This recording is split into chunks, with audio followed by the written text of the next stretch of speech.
अगर आप हमारे चैनल पर नए हैं तो चैनल को लाइक, शेयर और सब्सक्राइब जरूर करें ताकि आपको ऐसी ही दिल को छू लेने वाली इस्लामी कहानियां मिलती रहें। ये कहानी है आयशा की, एक सादा, मासूम और सब्र करने वाली लड़की की।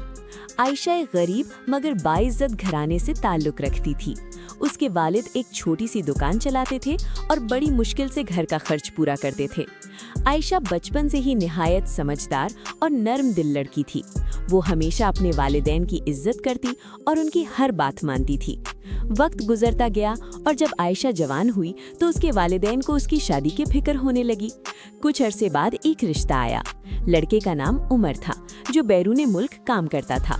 घर वाले बज़ाहिर अच्छे और दीनदार लगते थे।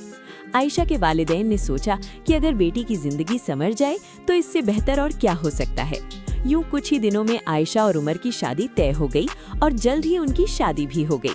शादी के इब्तिदाई दिन आयशा के लिए बहुत खुशगवार थे। उमर नर्म मिजाज इंसान था और आयशा का बहुत ख्याल रखता था, लेकिन किस्मत को शायद कुछ और ही मंजूर था। शादी के सिर्फ एक माह बाद ही उमर को दोबारा बैरूने मुल्क जाना पड़ गया। आयशा को ससुराल में ही रहना था, क्योंकि उमर की नौकरी ऐसी थी कि वो उसे साथ नहीं ले जा सकता था। घर में आयशा की सास, ससुर और उमर का छोटा भाई हमजा रहते थे।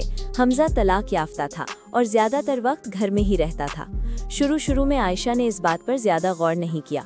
वो अपनी सास की खिदमत करती, घर के कामकाज संभालती और सब्र से दिन गुजारती रही। फिर रमजान का महीना आ गया। घर में रोजे और इबादत का माहौल था। एक दिन आयशा की सास ने हमजा से कहा कि बेटा, तुम सहरी के वक्त आयशा को भी जगा दिया करो और बाजार से दही भी ले आया करो। हमजा ने फौरन हाँ कर दी। इब्तिदा में आयशा को ये बात मामूली लगी, लेकिन चंद दिन बाद उसे अजीब सा महसूस होने लगा। हमजा अक्सर सहरी के वक्त उसके कमरे में बगैर इजाजत दाखिल हो जाता और उसे करीब आकर जगाता। आयशा घबरा जाती लेकिन खामोश रहती। वो सोचती शायद वो ज्यादा सोच रही है। एक दिन आयशा अचानक रात को जाग गई तो उसने देखा कि हमजा किचन में छुपकर फ्रूट खा रहा था। ये देखकर आयशा हैरान रह गई, क्योंकि उसका मतलब था कि वो रोजा ही नहीं रखता था। तब आयशा को समझ आया कि वो सिर्फ उसे तंग करने के लिए सहरी के वक्त जागता था। अगले दिन आयशा ने एहतियात के तौर पर अपने कमरे का दरवाजा लॉक कर लिया। जब हमजा आया तो दरवाजा बंद था। सुबह होते ही हमजा ने सास ससुर के सामने झूठ बोल दिया कि वो आयशा को जगाने आया था, लेकिन उसने दरवाजा नहीं खोला, जिसकी वजह से उसका रोजा रह गया। सास ने फौरन आयशा को डांटना शुरू कर दिया। आयशा खामोश रही, क्योंकि वो घर में झगड़ा नहीं चाहती थी। वक्त गुजरता गया, लेकिन हमजा की हरकतें बढ़ती गईं। आयशा अंदर ही अंदर खौफ महसूस करने लगी थी। एक रात ऐसा वाकया पेश आया जिसने आयशा की पूरी जिंदगी बदल कर रख दी। उस रात हमजा ने सास और ससुर को दूध में नींद की दवा मिलाकर पिला दी। जब सब सो गए तो वो आहिस्ता से आयशा के कमरे में दाखिल हो गया। आयशा गहरी नींद में थी। जब उसे एहसास हुआ तो बहुत देर हो चुकी थी। आयशा ने बहुत शोर मचाया, लेकिन किसी ने नहीं सुना। सुबह जब आयशा ने सारी बात सास ससुर को बताई तो उन्होंने यकीन करने के बजाय उल्टा उसे ही इल्जाम देने लगे। हमजा ने झूठ बोल दिया कि वो रात को दूसरे शहर गया हुआ था। घर वालों ने उसी की बात मान ली और आयशा को बदनाम करने लगे। आयशा का दिल टूट चुका था। वो समझ गई कि यहाँ उसे इंसाफ नहीं मिलेगा। उसी दिन उसने अपने वालिदैन को फोन किया और सारी हकीकत बता दी। उसके वालिद फौरन आए और आयशा को अपने साथ ले गए। आयशा ने फैसला कर लिया था कि वो अब इस घर में वापस नहीं जाएगी। कुछ अरसे बाद उमर बैरूने मुल्क से पाकिस्तान आया। उसे बताया गया कि आयशा बदकिरदार थी, इसलिए घर छोड़कर चली गई। लेकिन उमर के दिल को सुकून नहीं मिला। वो सच जानना चाहता था। इसी दौरान उमर को अपने एक दोस्त से पता चला कि जिस रात हमजा ने कहा था कि वो शहर से बाहर है, दरअसल उसी रात उसका हादसा हुआ था और वो उसी शहर के अस्पताल में था। ये सुनकर उमर को सारी हकीकत समझ आ गई। उमर को अपनी गलती पर बहुत अफसोस हुआ। वो फौरन आयशा के घर गया और उससे माफ़ी मांगी। आयशा के वालिदैन पहले तो नाराज़ थे, लेकिन जब उमर ने सच्चाई जानकर आयशा का साथ देने का वादा किया तो उन्होंने माफ़ कर दिया। कुछ अरसे बाद उमर आयशा को अपने साथ बैरूने मुल्क ले गया ताकि वो नई जिंदगी शुरू कर सके। वक्त गुजरता गया और आयशा की जिंदगी दोबारा खुशियों से भरने लगी, लेकिन जुल्म करने वाले को भी उसके आमाल की सज़ा मिली। कुछ अरसे बाद खबर मिली कि हमजा की दूसरी बीवी ने उसे कत्ल करवा दिया और घर का सारा माल लेकर फरार हो गई। यूं उसे अपने किए की सज़ा मिल गई। यही मुकाफ़ात अमल है।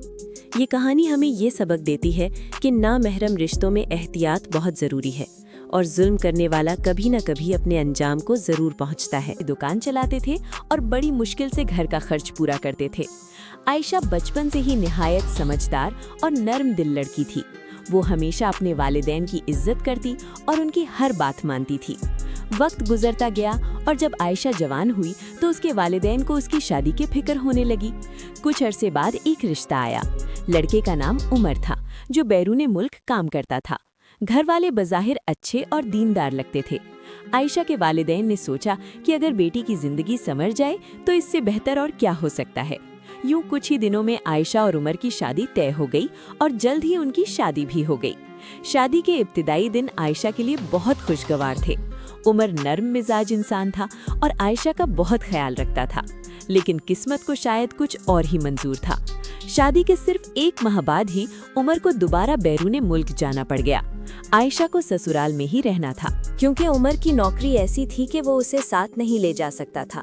گھر میں عائشہ کی ساس، سسر اور عمر کا چھوٹا بھائی حمزہ رہتے تھے۔ حمزہ طلاق یافتہ تھا اور زیادہ تر وقت گھر میں ہی رہتا تھا۔ شروع میں عائشہ نے اس بات پر زیادہ غور نہیں کیا۔ وہ اپنی ساس کی خدمت کرتی، گھر کے کام کاج سنبھالتی اور صبر سے دن گزارتی رہی۔ پھر رمضان کا مہینہ آ گیا۔ گھر میں روزے اور عبادت کا ماحول تھا۔ ایک دن عائشہ کی ساس نے حمزہ سے کہا کہ بیٹا، تم سحری کے وقت عائشہ کو بھی جگا دیا کرو اور بازار سے دہی بھی لے آیا کرو۔ حمزہ نے فوراً ہاں کر دی۔ ابتدا میں عائشہ کو یہ بات معمولی لگی، لیکن چند دن بعد اسے عجیب سا محسوس ہونے لگا۔ حمزہ اکثر سحری کے وقت اس کے کمرے میں بغیر اجازت داخل ہو جاتا اور اسے قریب آ کر جگاتا۔ عائشہ گھبرا جاتی لیکن خاموش رہتی۔ وہ سوچتی شاید وہ زیادہ سوچ رہی ہے۔ ایک دن عائشہ اچانک رات کو جاگ گئی تو اس نے دیکھا کہ حمزہ کچن میں چھپ کر فروٹ کھا رہا تھا۔ یہ دیکھ کر عائشہ حیران رہ گئی، کیونکہ اس کا مطلب تھا کہ وہ روزہ ہی نہیں رکھتا تھا۔ تب عائشہ کو سمجھ آیا کہ وہ صرف اسے تنگ کرنے کے لیے سحری کے وقت جاگتا تھا۔ اگلے دن عائشہ نے احتیاط کے طور پر اپنے کمرے کا دروازہ لاک کر لیا۔ جب حمزہ آیا تو دروازہ بند تھا۔